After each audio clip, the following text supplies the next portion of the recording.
What's up, everybody? Welcome back to the Trial by Error Variety Show podcast. I'm your host, Chazzle Dazzle, and it's been 2 years, but we're doing it again. We're bringing it back from the dead, you could say. This is March Mad Metalness, Episode 2, Volume 2. And I have with me today a super special co-host, my old buddy, my old pal, the head vocalist for the Destroyer of Worlds from San Antonio, Texas, the former writer and backup vocalist for From the Cocoon. He's got his own project, A.R.T, Another Restless Thought. Let's give it up for the great and powerful David Fitzgerald.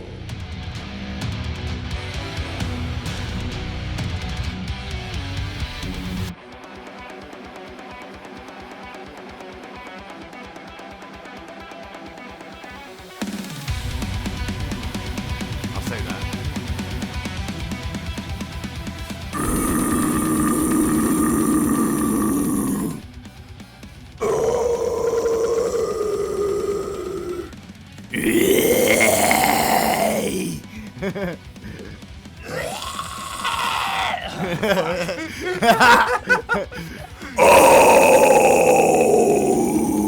Okay, you win. Come on, you can do it. Don't kill yourself. Yeah, you're doing it wrong. I got lightheaded. You're doing it wrong. I think I did it right if I got lightheaded. No, Okay. you're definitely doing it wrong. Well, why else do people do this? You gotta do it with diaphragm. Oh. Okay. Well, I felt pretty good about it. Until you turned red and Yeah. you passed out. I turned myself red. Okay? I do things to myself sometimes that don't look appealing to others. Well, welcome to another episode of Trial by Error podcast. I am David. Right. That's right. David is back for round 2 Get some metal going on in here. March Mad Metalness. We take metal seriously in March. Man, speaking of metal, man, this fucking music we're listening to right now is awesome. Yeah? Who is this? This is their Aether Realm. You would think it's Ether Realm. I think but, it's Ether Realm. But they could be Scottish. They're not, but No. Ether Realm. But there's an A in it, like an Aaron. Really? You know, it's like the silent A. So I just go with like a Scottish pronunciation, like Aether Realm. So it's AE, the one with the AE that's like one letter. Yeah. Yeah, I guess if you put it that way, grammatically, it's Ether. Okay.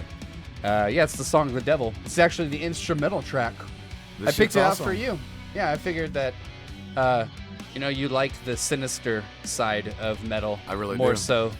I love anything that grooves and has a dark undertone. Well, This what shit's we're pretty listening to today, aside from this awesome intro, outro, and Who's the interview with? this is, they're from Atlanta, Georgia, okay? And this Okay. is something I just want you to open your mind up, David. Just open it up real wide, Why even is your it- third eye. Why is it like possibly. experimental or something? It is very experimental. It's like math metal. I Okay, don't know okay, how else so to like describe that. Like mathcore, like Mathcore. math Mhm. metal, math rock. Yes. So it's like the stuff that's written on paper first. probably. You have to show your work, I'm sure, They're to like, somebody. you can only use this It only fret makes to sense. this fret, and Yes. we're gonna write everything Uh-huh. down, and Yeah. like it Yep. has to add up to 23. Mm-hmm. Precisely. Okay, Yes. all right. You nailed it. So it's So- gonna be cool, I guess. We've never listened to anything like this on the show, Okay. and I'm hoping that you haven't really experienced much Nah, of this. No, I don't. It's not really my cup of tea. I know it's not. I know of it. Don't really listen much of it. I know. But It's not in your realm. But the thing Yeah. is, though, the thing about things amazing is that they're putting out amazing things. Really? How amazing. Yeah, they actually have 2 EPs out. One is called Amazing Things, and the other Okay. the other one is called Better Things. Yeah. Okay. Yeah, so they've actually put out amazing things. That's cool. That's pretty funny, Mhm. actually. Yeah, so I'm really hoping that this sparks some sort of... Then there's gonna be the best things, I guess. I'm sorry? It'd be best things is gonna be their third one, I guess. Yes. The best? Yes. Yes. I already said that joke in the interview, but I don't want to spoil it. I don't want to spoil it. Sorry. I didn't know. He didn't know. I didn't know. I had no idea. Great minds. I kept this one a secret because I didn't want you to have any preconceived notions. I wanted you to hear from our guest, Yasin. Yasin? That's a cool name. Yeah. Especially sounds foreign. And they're from, you said No, Georgia? he's from Atlanta. Oh. Yeah. It's a cool name, though. I think maybe his parents were awesome. Right, Yasin? You can back me up on this. So he has a unique name and plays unique music. Yeah, right. definitely. Right. He's a unique fella. He's got That's cool. He's got the engineer's mind, I would say. All right. The green personality, if you're going by colors. So he's like either borderline genius or borderline crazy? Yeah, and extremely pleasant. So I would. Okay. I'm not gonna say genius because Jesus Christ, that's awkward. Well, I don't know him, but what if he? You kind of build him up pretty good. It's got to be something crazy. You're really building this up. I can neither confirm nor deny. So stick with us. Well, we're gonna break down the makings of. We also have some facts forged from metal. That's my favorite. For that ass. Yeah, I know it is. That's it's a pleasure having you here. By Thanks, the way, man. Appreciate it. I'm glad to be here. So without further ado, everybody, enjoy the show.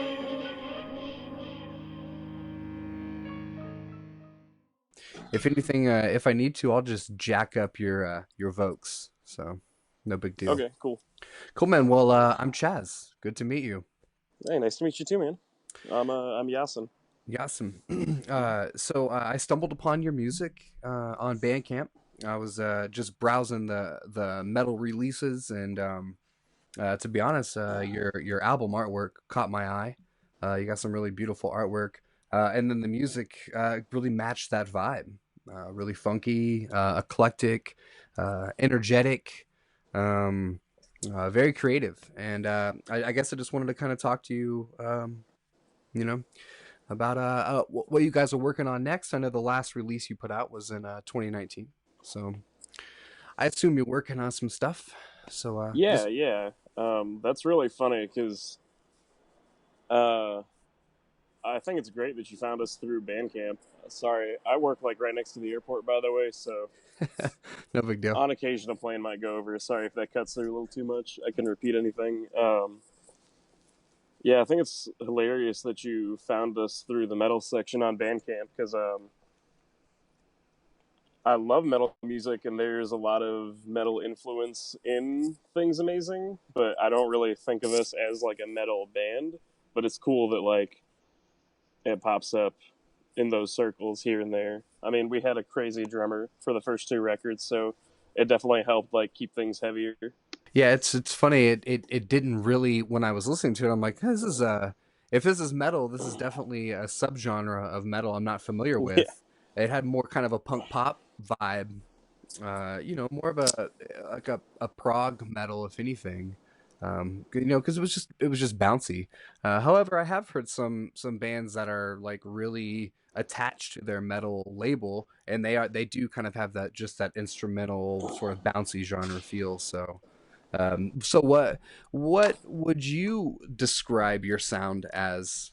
I mean, obviously it's not metal. It's definitely not any sort of dark connotation. So I think we're pretty straightforward as a math rock band, but more on like, we're not really like a twinkly emo band, obviously. I mean, there are some random parts here and there, like some riffs that are more on the like clean side and on the brighter side of the spectrum.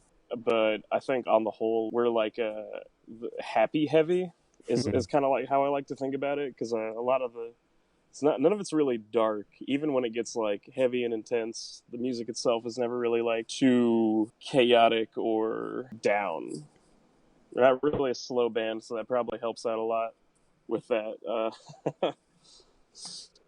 Yeah, it's refreshing because I got to listen to a lot of different bands doing this podcast, and when you're listening to metal, a lot of times it's a lot of people reaching kind of for that same sound.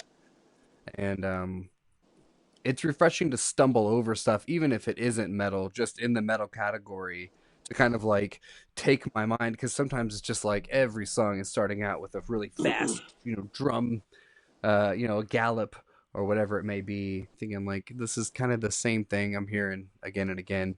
When Yeah. this popped up, I was like, "Ooh, okay, this is fun." Yeah, twinkly is a funny way to describe that. It's not twinkly, however, Yeah. it's edging, you know. Yeah.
I've listened to and loved metal music for as long as I've been into music because of my father. So, I mean, some of my favorite bands since I was in middle school were like the Dillinger Escape Plan and Russian Circles. And even though it took me a while, I was in like the last wave of people who got into Daughters when You Won't Get What You Want came out in 2018, and I like rediscovered them and started getting into their self-titled, and like I love bands like Cult Leader and Meshuggah and The Contortionist and so many others that I like can't do justice. But I've always been like super into metal and super into a lot of different types of metal. So it's probably had like a good impact on how I like to approach writing and how I like to spice things up. Sorry, a plane's going over. It's all right. It's not really picking up Yeah. that Okay, much. cool. So Cool. I'll try to just talk over it then. Yeah, I've just always loved and listened to metal music, and most of my favorite bands are metal bands. So it's just been a pretty prominent part. I listen to a lot of other music too, and I like to write this type of music. I'd love to be in like a more full-on metal band as well, I think, but yeah, I think there's like a pretty obvious impact on both the EPs. We put out tapes of the second one, Better Things, with this guy Max in Canada, and he compared us to like a speed metal band, which I thought was hilarious, but I was like, you're not like 100% wrong. It's definitely, he was like, you guys are like a metal band without the metal part. All the other, like so many of the other aspects are there. And I was like, I guess so in a way. And it's cool to hear that because it's just shit I like and it's shit I listen to. So yeah, it's always been a fun thing to have get brought up. yeah, and it's gonna be very subjective just because it is instrumental. So you're really just kind of the structure is definitely all there. I love the creativity of it though, and I think that's what metal pushes for. Is it doesn't want to really have a structure, and it's kind of like how punk has a uniform, metal doesn't want to have a structure. But really, what it comes down to is it's really just pushing any sort of structure to its limits. Yeah. And that's what's so intriguing about it. And I think it's refreshing when something does come out where you're like, oh, they're not just falling into this, they're putting this first. And so I'm hoping to discover some of that music in this up and coming season. I'm still trolling Bandcamp, dude, and just I'm looking at new releases, old releases, just trying to find stuff that's It's the best unique. way to find stuff, man. I found some Hmm. of my favorite bands going through Bandcamp and just getting lost in that rabbit hole. It's a great tool. I mean, Spotify's helped ever since I finally caved in and bought Spotify Premium, but really, like, some of my favorite bands of all times, and a few of which that I've been super lucky to even play with, have been bands I found through Bandcamp. So, I mean, yeah, I think in regards to like, it's always weird talking about your own music. I'm sure like every fucking musician says that because Hmm. it's true, but This is the place, though. yeah, yeah, I guess so. I feel with how I like to approach things, it's more like I get bored really easy, and I want this music to be instrumental because there are a few spots here and there where I think the vocals could be cool, and we do actually have one song out right now that has a vocal feature from one of my like really good friends in Florida who I've played with like so many times. It's like one of the few spots in our music where I'm like, we should have vocals here because it would be nice, but yeah, outside of that, everything else is obviously instrumental, and it's mostly going to be that way moving forward. But my whole approach to writing is like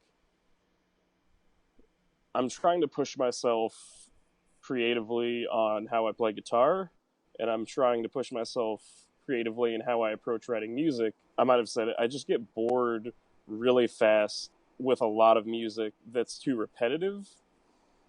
And it's not that repetition is awful, because I mean there's certain sections that are just extended in what we do. I think there's someone strolling by. I'm gonna wait for them to finish noising up. But Yeah.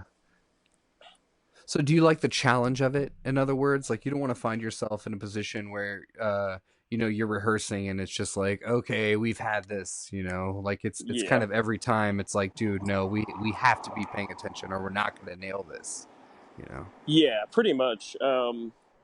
There's a lot of, it makes it really hard to practice, funny enough, to cut into talking about that before I go back to talking about the music, is that like it is like impossible to practice without every single person in the band being present, because I wrote the music to be so, there are so many cues that kind of signal when we're supposed to move into the next part, that I've tried it a few times, and like with just me and the drummer, and every single time it's like, this is awful because we know the song, but it's so weird hearing it without, maybe the guitarist there playing their part that has a little cue near the end of a phrasing to signal us to move into the next section. And the part of me just not being able to have any patience and getting bored real easy is I like it when songs don't repeat themselves unnecessarily.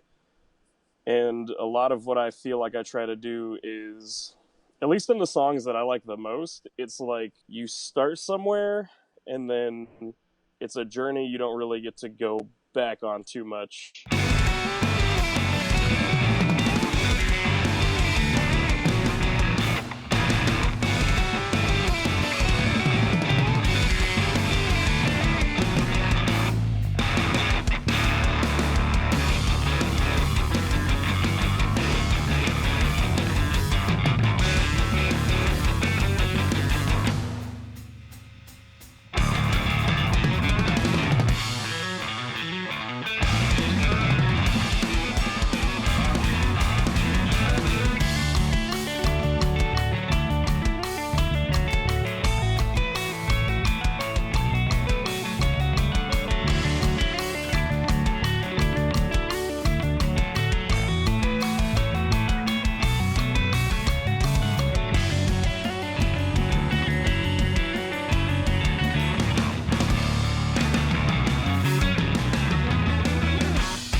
So the song will start and we'll have like the A, and then it'll move on to the B, and then it'll move on to the C, and the song is done.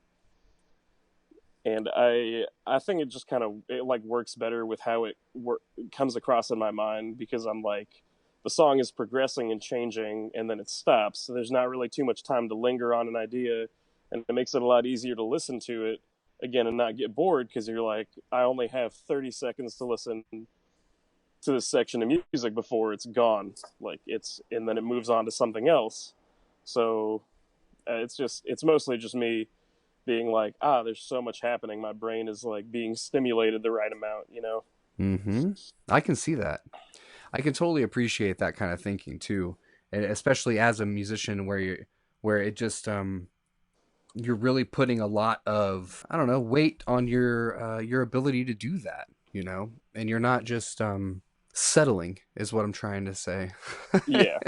You're pushing yourself. It's really cool. Well, Yeah. it comes out. It definitely comes out. And I know Well, it's thanks, hard man. to when you're sitting there just trying to create like that. It's really hard to put out a full album, and it's hard to put out stuff consistently.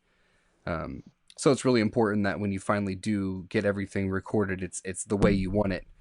How does all of that kind of fly in the face of your mates? Is everybody kind of on board with that same way of thinking, or are they kind of just like, all right, work it out, call us when you're ready?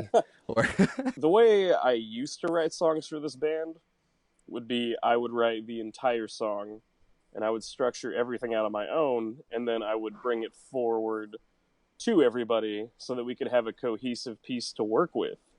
And if they wanted to change parts, they could. The songs were mostly the same. It's really just like small changes that happened. But some of the newer stuff has been live jamming it out is interesting because it's simpler when we do it live. And then I go home and I notate everything on Guitar Pro, and then I can really kind of tweak it and mess around with it and go, what if I have this idea now that I didn't have when we were messing around live for like 2 hours and burning ourselves out.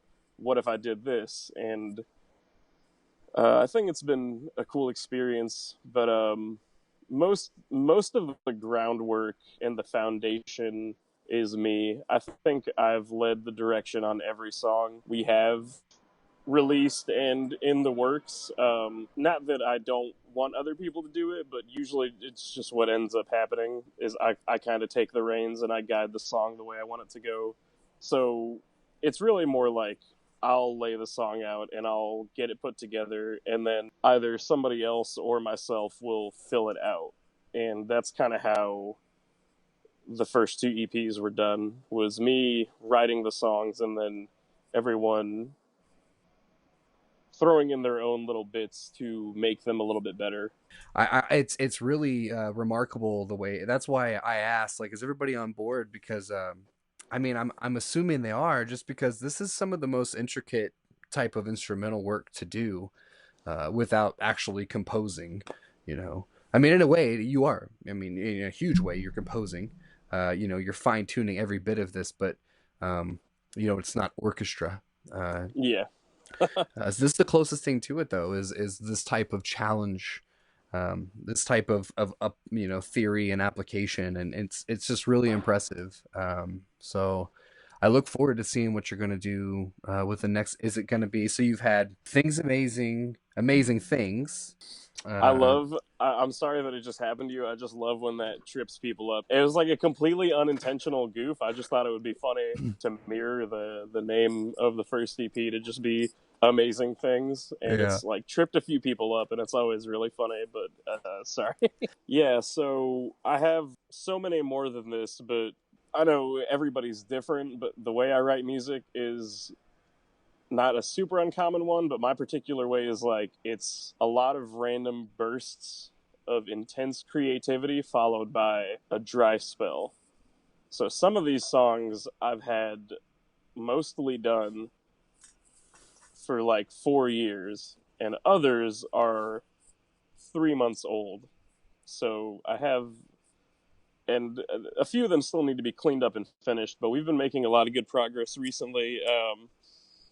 And I'm hoping to start tracking everything at some point in the summer and shopping it around and seeing if anybody be interested in putting the record out. And if not, I'm just going to do it the way I always have, which is pretty much just DIY. What is the scene like there in Atlanta? Is there is that sort of a sprouting scene, or? Atlanta is not, there's not really a scene for the type of music we play. Mm-hmm. There's a few bands that are in the same style, kind of. Most of the math rock bands in Atlanta are inactive. Yeah. Because no one makes money playing math rock. People have lives, and they're just like, whatever, I'm just going to do this instead of playing in a math rock band forever. There have been so many dope bands that have, even inspired me. Like, I know that sounds a little corny, but like some of these bands that I've befriended and gotten close with, I'm like, you guys are like musically like engaging, and you make me want to make my band better. We've had bands like Hello Cobra that became inactive like a few years ago. There's a sweet band that moved from Savannah called Kyle.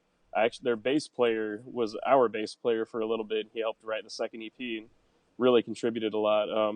There are bands like Hyper Olympic and Seder and Champagne Colored Cars.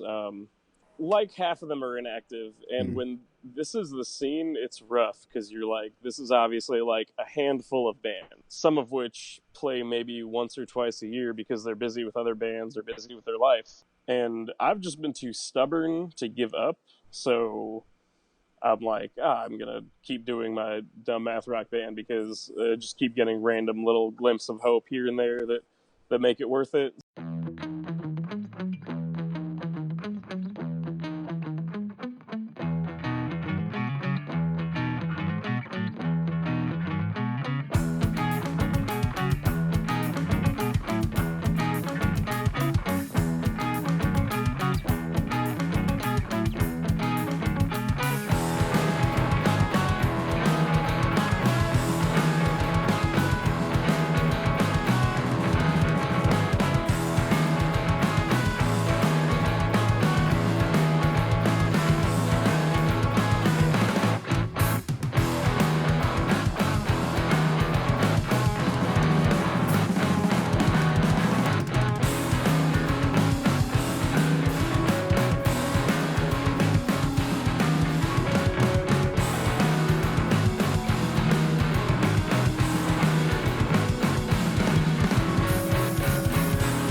Well, hey man, I appreciate you taking the time out to talk to us and share with the audience a lot of your influences, and definitely got one of the deepest looks into writing process I think anybody's ever given us. So thank you for that. Yeah, no problem. A lot of times I have to pry, dude.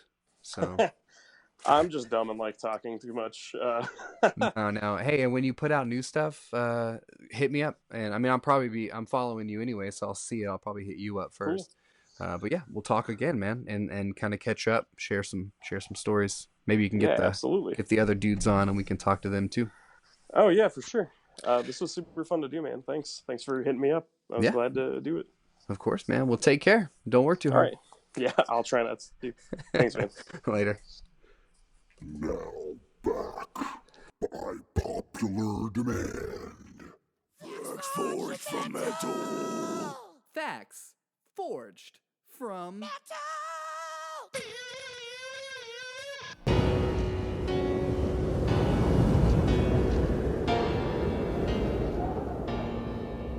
Today's Fact Forge for Metal is actually a pretty gruesome one and sort of a staple in the metal history books. I'm going to give you a brief breakdown of the bootleg album, which many would consider to be like one of the band's most popular albums, which it's just a bootleg. Got most of its notoriety based off of its cover, which by most standards is brutal and horrific. Dawn of the Black Hearts got its name from lyrics by Fenris, one half of another Norwegian dark metal band called Dark Throne. Released in 1995, there were only 300 copies made. It was put out by War Master Records, who is actually owned by the former drummer of the dark metal band Massacre. The album itself originally featured 8 songs that were all performed live, and when it was remastered later and reissued by multiple record companies, it somehow collected 4 more. So what you find today generally has a 12-song release, but the original release only had the 8 songs, which are all great. However, the controversy stems, like I said, from the album cover, which featured the lead singer at the time. I'm only laughing because this is absolutely insane. The lead singer at the time, whose name was Dead, actually, committed suicide. The guitarist, Euronymous, found the corpse of the singer dead. Instead of calling the police or the coroner or anybody, took himself a brisk little walk down to the corner store, grabbed himself a pack of cigarettes and a disposable camera, sparked one of them up on the way back, I imagine, and then proceeded to shuffle some stuff around at the suicide scene to get a better photo, I mean, move the shotgun around, the knife, all the weapon, all that stuff around to get a great album cover, which apparently it worked. And however insensitive, it somehow lured people in. It's a lure. Yikes. So, the note actually was pretty gruesome too, that Death left and Euronymous found. It started out with something along the lines of, excuse all the blood, but basically go on to explain that he never felt human and felt that the ice in his veins was making him dead.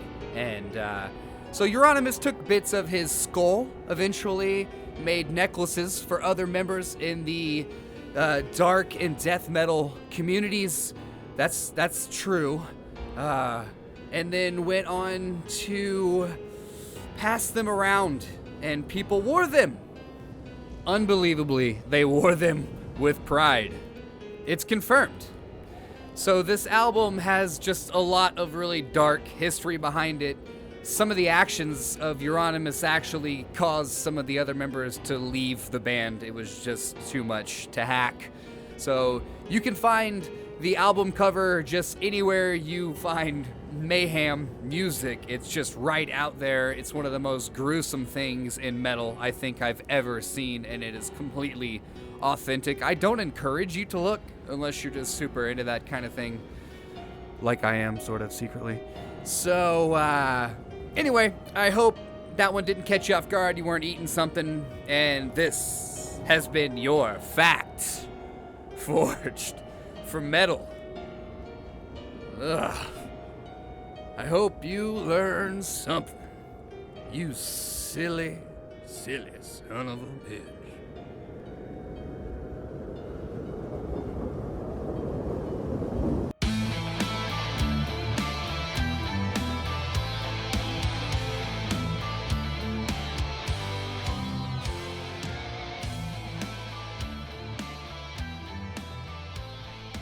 My head hurts.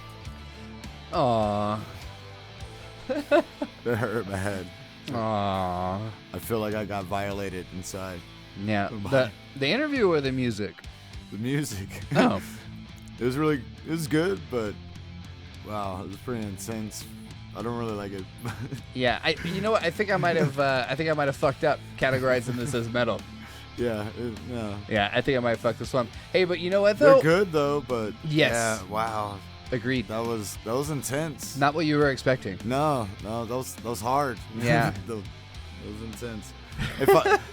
If I was a drummer or like a bass player, yeah, I'd probably really like it. Mm-hmm.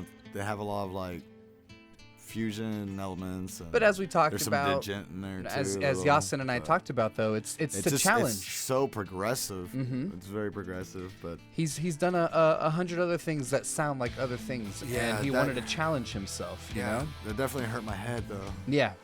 It was, I saw you had a very pained look on your face. Yeah. I was enjoying it. I feel like they're eliminating their audience, so. But You wouldn't even stick around just for like the element of production that goes into it. well, yeah, like their bass tone was sick. Their Mhm. drummer was really, really sick. Yeah. The guitars too. It's just not my cup of tea. Yes, Like, I can testify. They're very talented. You can tell, but I can testify to that. It David, just- I really had to keep him in his chair. He wanted to smoke a cigarette through 3 songs, and I was like, hang on, bro. yeah, Hang that's- on. yeah. He got worked up. You know what? It's like I said, I feel like it sparks a lot when you listen to it. Like your brain is on fire. Yeah, that's Because what you're I'm saying. trying to That's- figure out where it's yeah. going to go. That's what I'm saying. It really messes with your head. Mhm. Like it was like a overload of Well, like what's going on. Like trying to like catch up with everything. So much different elements going on. It's like it was just like an overload. And this song here, Death. Yeah, this shit's good. Yeah. Has a nice groove. I had to put this on just to calm you down. You Yeah. stopped sweating since I put this on. Yeah, Mhm. I'm a lot more calm now. Yeah, I'm sorry. I'm sorry for that. You're really gonna like next week though. Oh yeah. I bring it back to speed for you. Okay. Talking to another Austin band, Sincere. Sincere. Mm-hmm. Okay. And their lyrics are kind of driven by that theory of being sincere, but it's also a very dark version. So it's a of sincerity. wordplay. Got you. Okay. Yeah, definitely. Dark wordplay. Got you. Because if you guys use Bandcamp like me, I fish through a lot of the lyrics, and I'm really interested in what is going into the music. Because Well, you're a really good lyricist, so Thank you. I can understand why you would want to see what they're trying to say.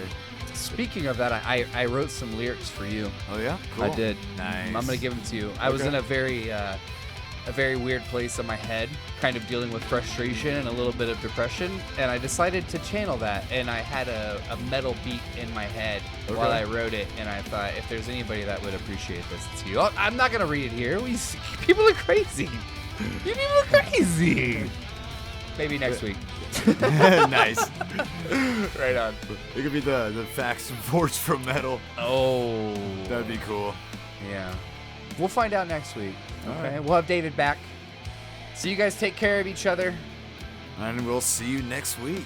I Thanks for thought you were gonna say tuning in. keep it brutal. Oh well, keep it metal, keep it brutal, fucking shit up, Okay. destroy everything.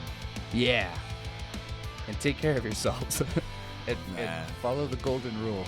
So don't. Damn it.